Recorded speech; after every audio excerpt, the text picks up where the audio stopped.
All right, this time we're going to go over a couple of different gauges here, and we're in a different orientation so that you can see the faces of the gauges as they're actually in operation. These are all different things that can measure different heights and depths in a couple of different ways.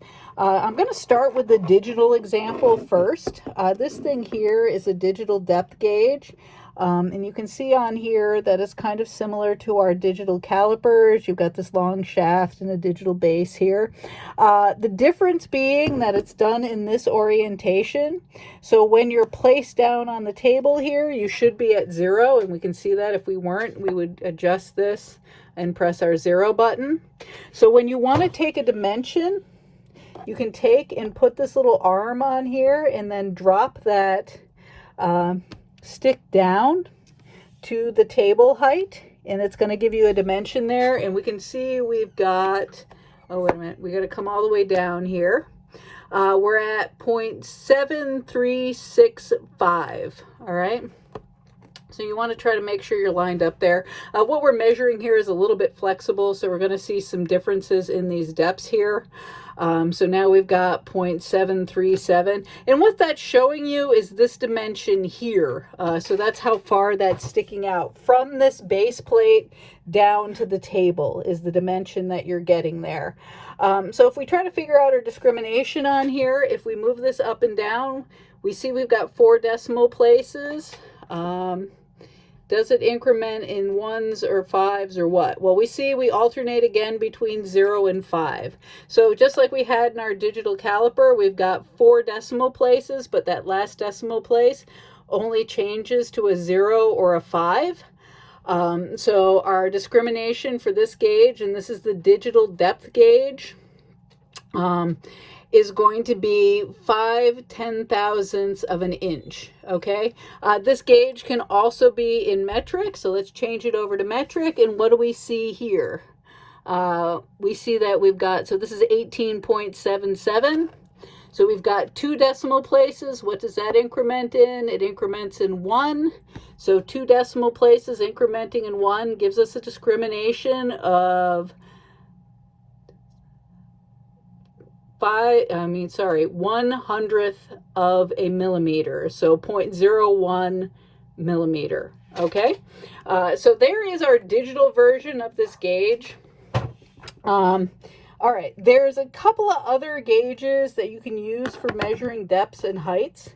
This one here is an analog version of what we just saw there. The key difference here being that it only can measure something up to 1 inch. So if I took this and placed this all the way down here, you'll see that we get, well, let's make sure we're zeroed. So are we zeroed? We need to zero ourselves out a bit.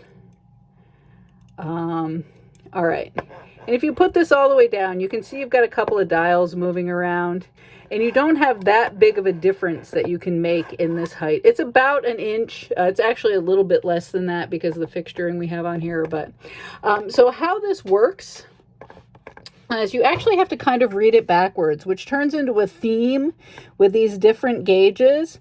So this is the depth gauge. If we take this and we put it on our box, just like we did with our digital depth gauge, we see that we've got our needles that moved, and if you watch them, they move backwards. It's kind of weird. And what this is doing the deflection again. So this height here, and we have to read this a bit backwards. So you see your small little dial is your first decimal place, and it's a little, I'm going to let this up a little bit so we can see that dial better. So we can see we're between the 7 and 8. And the question becomes, are we at 7 or are we at 8? Well, it happens to read backwards.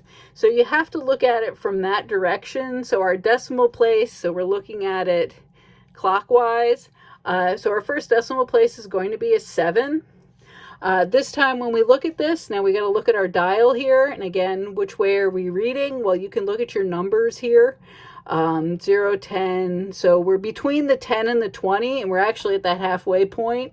So we're at 15. So the depth we're getting this time is 0.715, which is a little bit different than our digital version. But what do we get on our digital version?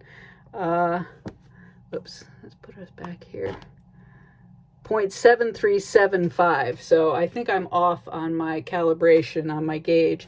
And how we know that is when I went to zero this out, you can see we're not at zero here.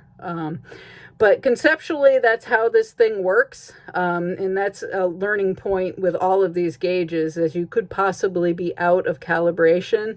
I'm not going to worry about fixing that right now. We'd have to do some manipulation with the inside of this gauge to get this fixed. But you can see that we didn't zero out correctly here. So what is the discrimination of this gauge? Well, it's actually written right on the face. It's 1/1000th of an inch. Again, first decimal place is on the small dial.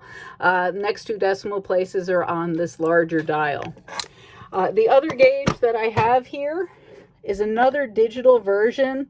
And this one doesn't have that nice, you know, these had this nice flat bottom that you could use to line up onto things.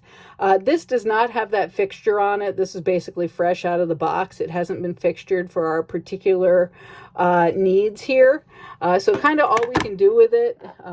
This shows its total depth here. So this only has a travel of about 1/2 inch. You can see that on the screen here. And we could take this, and the only little lip that we have to work off here is there. So we can come onto the edge, and you'll see that you'll get a difference in that height. So 0 is fully extended. This comes down to here. And you could take that number, and you would subtract from the measurement that we got on one of our other gauges, and it would actually give you this height of this edge here. So again, this gauge needs some additional fixturing on it to be really useful to us. The other thing you could do to it is stick it down into a hole if this particular stylus fit down into that hole. But just for the matter of the workings here, we can see that we've got 4 decimal places. And if we look at that again, we're incrementing in a 0 and a 5. So we know that our discrimination on this gauge, and it actually says it there, is 5/10,000ths of an inch. We've also got the ability, we have the ability to be in metric on this one.